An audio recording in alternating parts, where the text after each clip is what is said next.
Bismillahirrahmanirrahim. Assalamualaikum warahmatullahi wabarakatuh. Alhamdulillahirrahmanirrahim. Wassalatu wassalamu ala asrafil anbiya'i wa mursalin wa ala alihi wa sahbihi ajma'in. Ya, alhamdulillah adik-adik sekalian, alhamdulillah kita akan mempelajari perkara yang sudah kita pelajari kemarin, yaitu adalah berkaitan dengan akidah akhlak. Hari ini adalah akidah akhlak. Kita akan sedikit mereview berkaitan dengan istighfar. Oke. Maka kemarin kita ketahui bahwasanya istighfar itu adalah apa? Adalah kita meminta ampun kepada Allah Subhanahu wa taala. Arti istighfar itu adalah kita meminta ampun kepada Allah Subhanahu wa taala. Kita bisa lihat di Quran surat An-Nasr. Fasabbih bihamdika rabbika wastaghfir innahu kana tawwaba. Jadi ketika kita meminta ampun kepada Allah Subhanahu wa taala, maka Allah akan mengampuni kita.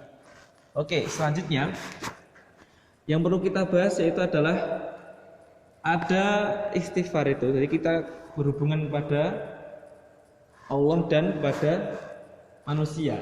Hak Allah dan hak adami. Jadi ada dua ya. Yang pertama itu adalah hak Allah. Kemudian yang kedua adalah hak adami.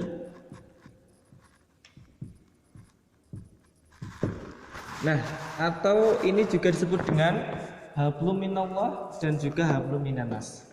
Nah, ketika Allah, ketika kita memiliki kesalahan, apa yang harus kita lakukan itu adalah kita bertobat kepada Allah Ta'ala dengan cara pertama kita beristighfar, kemudian kita bertobatan nasuha. Jangan sampai kita melakukan lagi, maka itu namanya tobat. Kemudian ketika kita memiliki kesalahan dengan manusia atau adami atau hablum minannas, maka yang pertama itu adalah kita beristighfar dulu kepada Allah Ta'ala. Kemudian kita meminta maaf orang yang telah kita zalimi. Jadi seperti itu untuk yang pertama.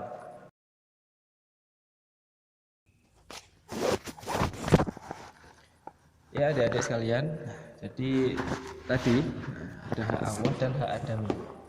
Dan kemudian ketika kita beristighfar, maka lafaz istighfar itu ada pendek dan panjang.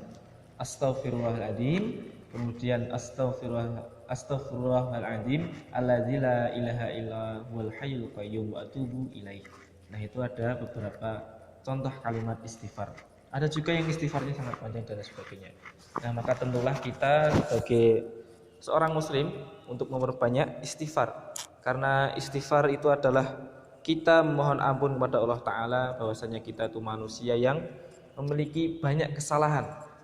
Dalam hidup kita pasti memiliki kesalahan. Ketika kita lakukan suatu kegiatan mesti ada kesalahan. Mungkin kita pernah berpikiran bahwasanya kita masih mending dengan orang lain. Tidak boleh seperti itu. Jadi kita itu belum tentu amal yang kita perbuat itu diterima oleh Allah Ta'ala. Maka kita juga perlu beristighfar. Ataupun kita ketika melihat HP dan lain sebagainya, pasti kita melihat sesuatu yang tidak bermanfaat atau kita membuang waktu dan lain sebagainya, maka kita perlu beristighfar. Nah, adik-adik, maka ada hikmah ketika kita memperbanyak bertaubat kepada Allah Ta'ala, meminta ampun kepada Allah Ta'ala, maka kita itu memiliki hikmahnya. Hikmahnya yaitu yang pertama, akan dihapuskan kejelekan. Dihapus kejelekan,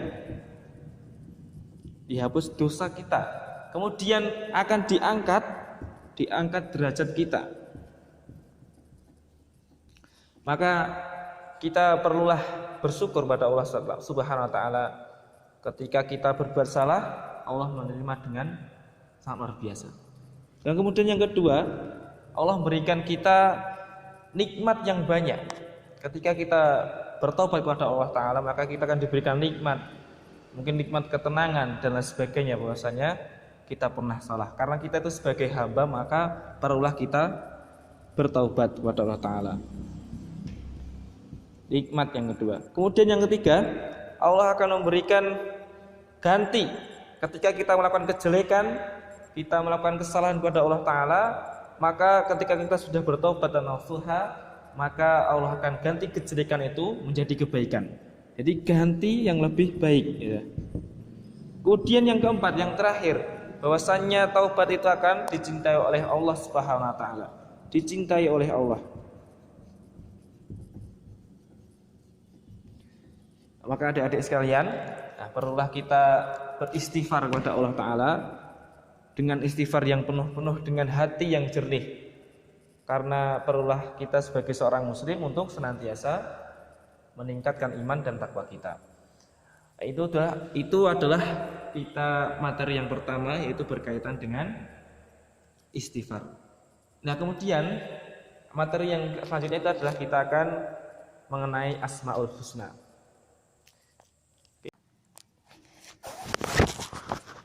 Bismillahirrahmanirrahim. Ya, kita lanjutkan. Jadi pembahasan yang selanjutnya ini adalah kita masuki materi yang baru, yaitu adalah Asmaul Husna. Asmaul Husna.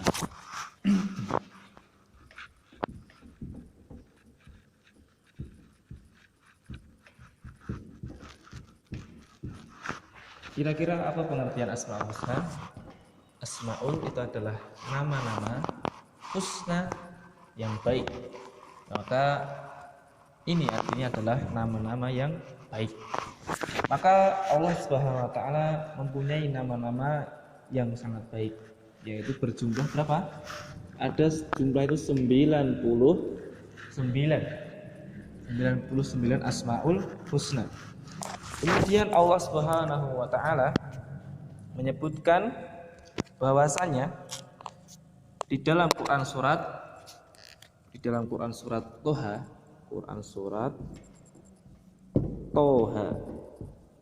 ayat 9, Allah Subhanahu wa taala berfirman, Allahu la ilaha illahu lahul asmaul husna. Dialah Allah, tidak ada Tuhan melainkan Dia mempunyai asmaul husna, Dia memiliki nama-nama baik. Jumlahnya sebanyak yang disebutkan di dalam hadis, yaitu 99 nama baik Allah Subhanahu wa taala. Maka di dalam materi yang pertama ini kita akan membahas yang pertama itu adalah Al-Ghafur. Ghafar atau Ghafur. Arti Al-Ghafar itu apa? Maha Pengampun.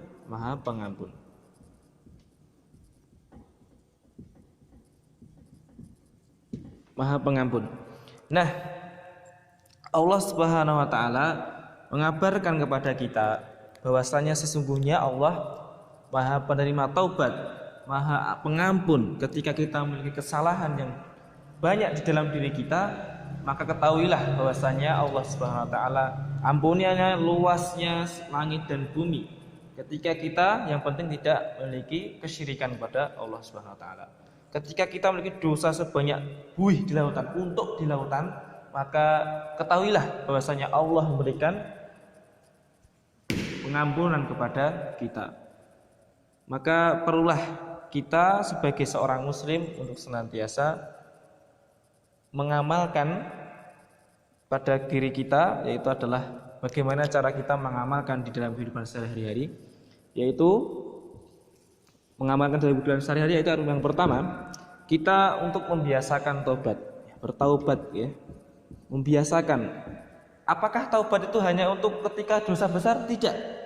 Taubat itu ketika kita bermaksiat kepada Allah Ta'ala, meskipun itu maksiat yang kecil ataupun yang, maka kita untuk sering-sering bertobat, menambah tobat kita, menambah istighfar kita.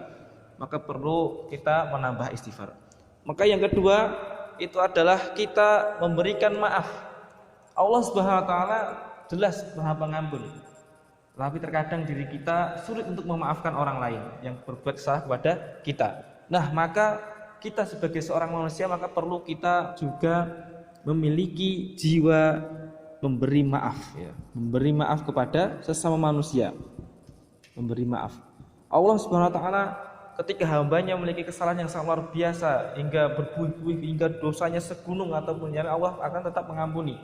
Maka kita sebagai seorang hamba perlulah kita juga mengampuni kepada orang yang telah melakukan kesalahan kepada kita atau mendolimi kita, maka kita perlu memberikan maaf. Kemudian pengamalan yang ketiga yaitu adalah kita mengajak keluarga, teman-teman semuanya untuk berusaha senantiasa bertaubat kepada Allah Ta'ala. Jadi yang ketiga itu adalah mengajak sesama teman kita untuk bertaubat kepada Allah Ta'ala. Kemudian yang keempat, ketika kita sudah mengetahui bahwasanya Allah Subhanahu wa Ta'ala adalah Maha Pengampun, maka kita juga tidak boleh gitu kita merasa Allah Maha Pengampun, maka mulai tobat. Nah, tidak boleh seperti itu. Maka ketika kita sudah mengetahui bahwasanya Allah Maha Pengampun, maka kita juga berusaha untuk menjauhi larangan-larangan Allah Subhanahu wa Ta'ala. Jadi adik-adik sekalian, Asmaul Husna itu artinya adalah nama-nama baik Allah, ada 99 jumlahnya. Yang ketika tahu dalilnya ini surat Toha ayat 9. Yang kita pelajari adalah Al-Ghaffar, yaitu Maha Pengampun. Kemudian kira-kira apa hikmah yang terdapat di dalam Asmaul Husna Al-Ghaffar? Jadi hikmah dari Al-Ghaffar,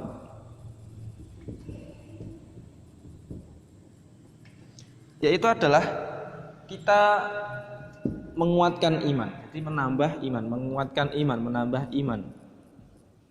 Kemudian yang kedua, jika kita melakukan kesalahan, maka kita sadar bahwasanya Allah Maha Pengampun. Jadi kita tidak boleh merendah. Jadi kita harus optimis untuk bahwasanya Allah mengampuni segala kesalahan kita. Optimis, jadi kita harus optimis Allah mengampuni dosa kita. Optimis Allah mengampuni dosa.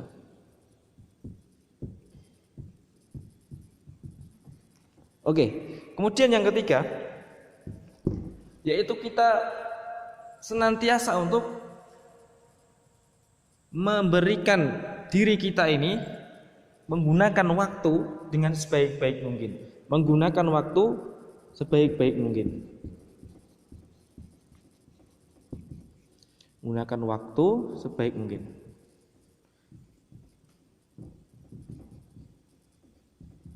Ya. Oke. Ya, alhamdulillahirabbil alamin, adik-adik sekalian. Bahwasanya untuk Asmaul Husna kita pelajari pertama dulu ya. Jadi kita kalau banyak-banyak nanti tidak terlalu bingung. Jadi Asmaul Husna itu apa?